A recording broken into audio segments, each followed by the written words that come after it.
Assalamualaikum warahmatullahi wabarakatuh.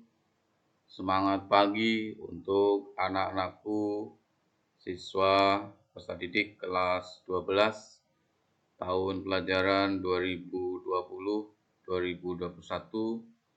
Jumpa dengan saya Pak Sodeli yang akan mengajar kalian mata pelajaran pendidikan Pancasila dan kewarganegaraan. Dan kali ini kita akan membahas sebuah tema yang sangat menarik karena tema ini adalah tema-tema yang seringkali kita dapatkan dalam kehidupan nyata sehari-hari. Tema atau bab kita kali ini akan membahas masalah kasus-kasus pelanggaran hak dan pengingkaran kewajiban warga negara. Dalam bab ini kita akan membahas 3 poin penting yang akan kalian pelajari bersama. Yang pertama adalah kita akan belajar tentang makna hak dan kewajiban warga negara. Kemudian yang kedua, substansi hak dan kewajiban warga negara dalam Pancasila. Di sini adalah 3 materi yang akan kita pelajari. Yang pertama adalah hak dan kewajiban warga negara dalam nilai dasar Pancasila. Kemudian hak dan kewajiban warga negara dalam nilai instrumental Pancasila. Hak dan kewajiban warga negara dalam nilai praksis Pancasila. Kemudian yang ketiga adalah kita akan belajar tentang kasus pelanggaran hak dan pengingkaran kewajiban warga negara. Ada 2 masalah yang akan kita pelajari. Yang pertama adalah penyebab terjadinya pelanggaran hak dan pengingkaran kewajiban warga negara. Dan yang kedua, kita akan belajar tentang kasus pelanggaran hak warga negara dan pengingkaran kewajiban warga negara. Baik, kita akan mulai satu persatu dari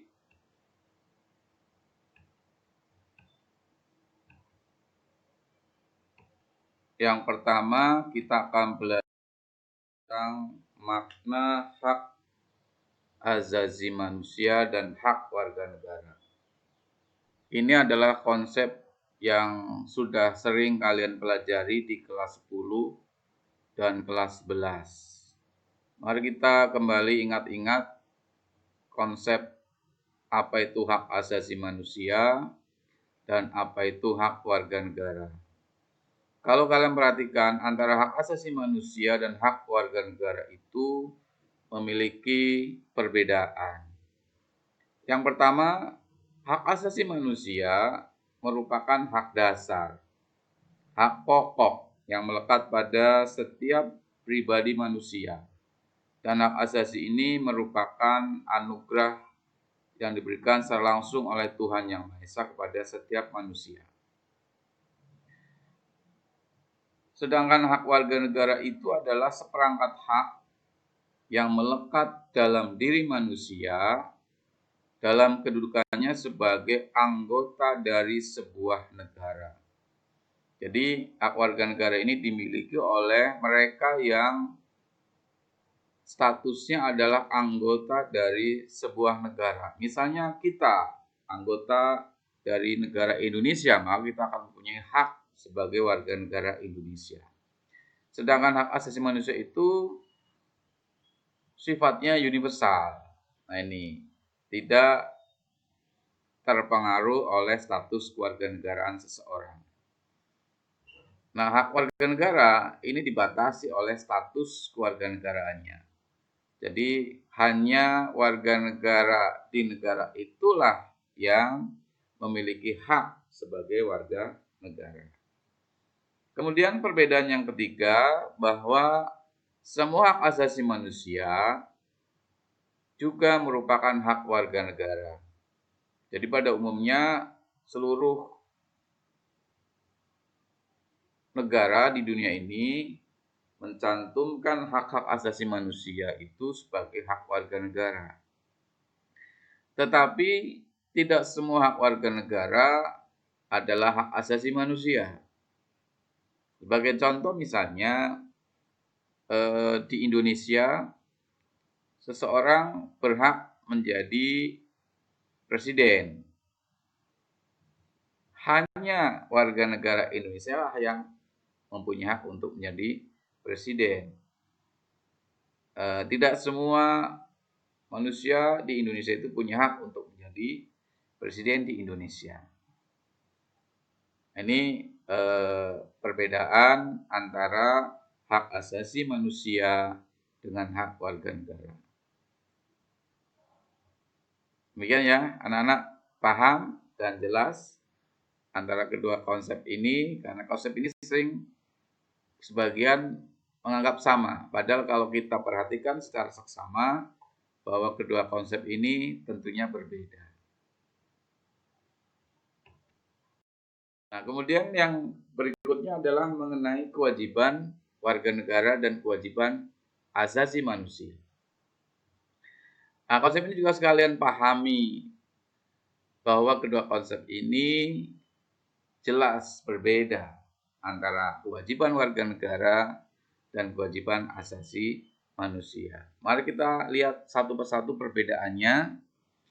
Yang pertama, bahwa kewajiban warga negara itu sebagai suatu tindakan atau suatu perbuatan yang harus dilakukan oleh seorang warga negara sebagaimana diatur di dalam ketentuan undang-undang yang berlaku.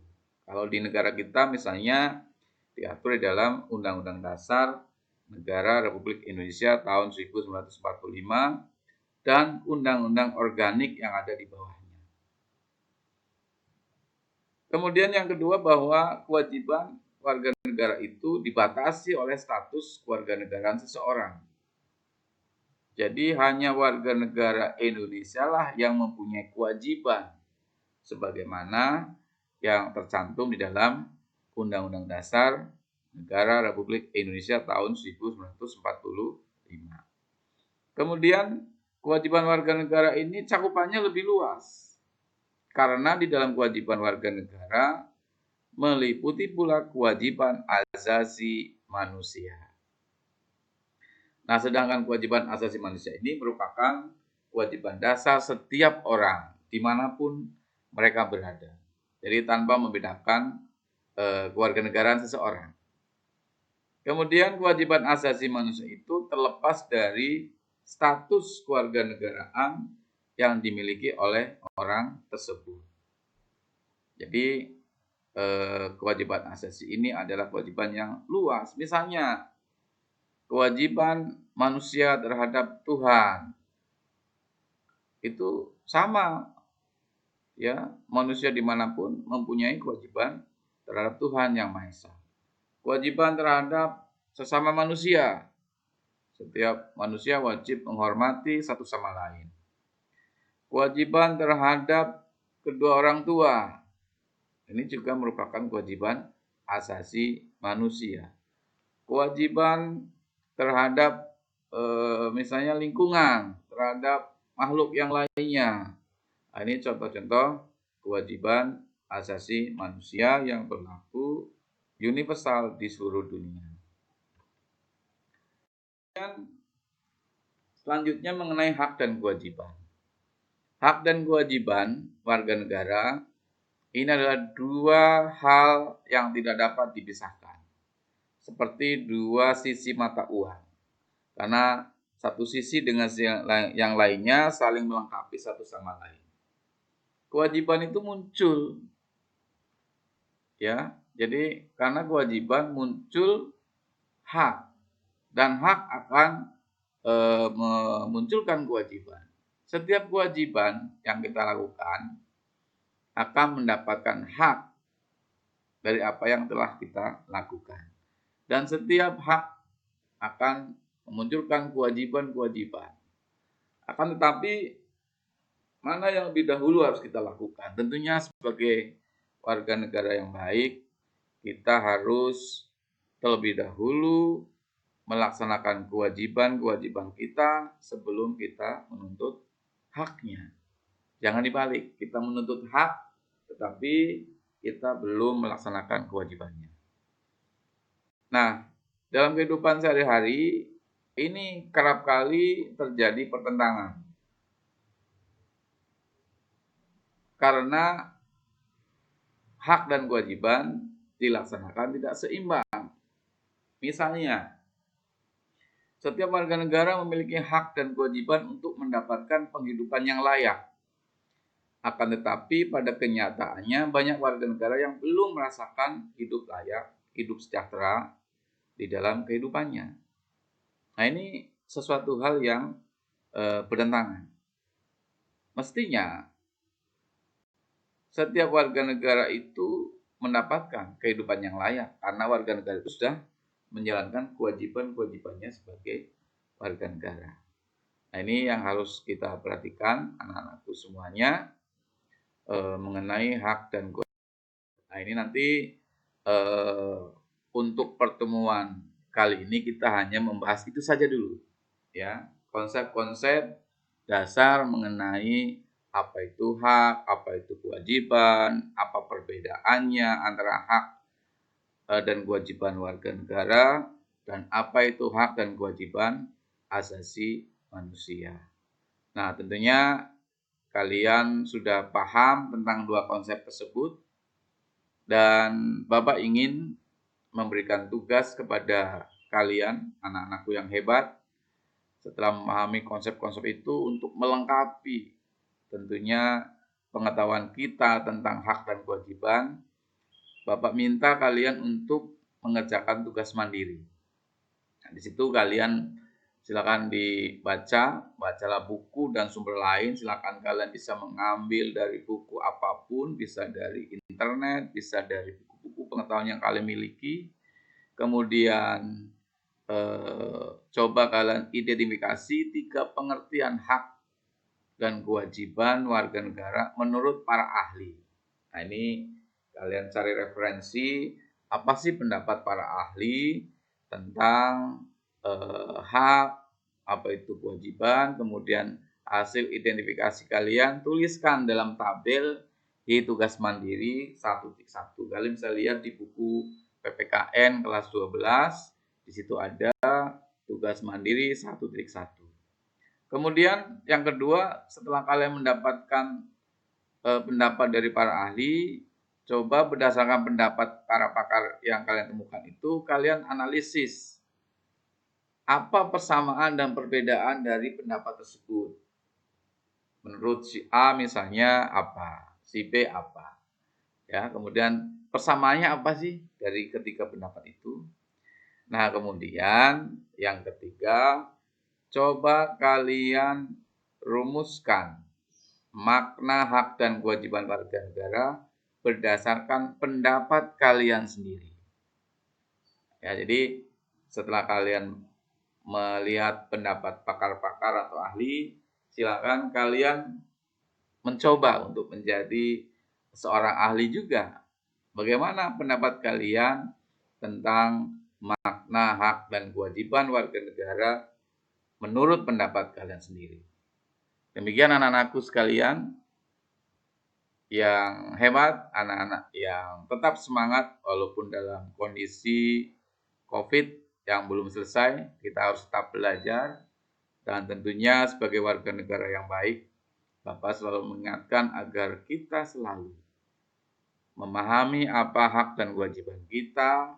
Dan setelah kita paham, tentunya diharapkan kalian mampu mengaplikasikan, mampu melaksanakan dalam kehidupan sehari-hari.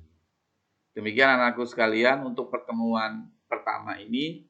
Mudah-mudahan apa yang sudah disampaikan oleh Bapak dapat kalian pahami, dan pada akhirnya keinginan Bapak kalian menjadi warga negara yang baik. Apa itu warga negara yang baik?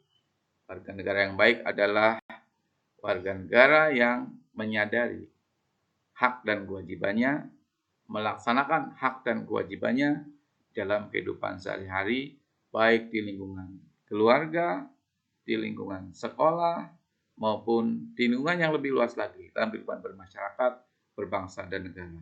Demikian, terima kasih anak-anakku. Selamat ketemu lagi pada pertemuan berikutnya. Semangat terus. Assalamualaikum warahmatullahi wabarakatuh.